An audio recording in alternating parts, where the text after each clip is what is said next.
Is to remove the negative battery cable from the battery. Now after we do that, we want to remove these column covers right here. They're held in by 5 Phillips head screws. There is 2 of them right here, and underneath here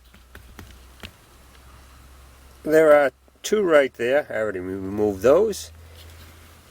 And there's one hidden right above the lock cylinder, right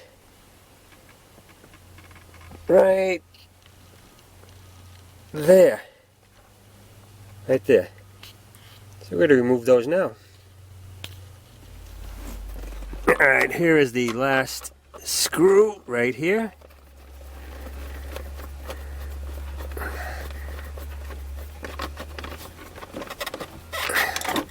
Okay. There's our covers.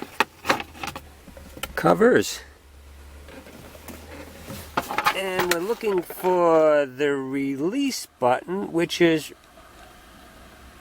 right there. Right there.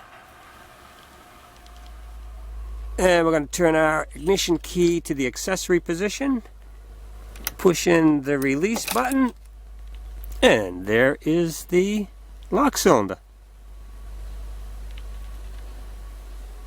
There's the little release button right there.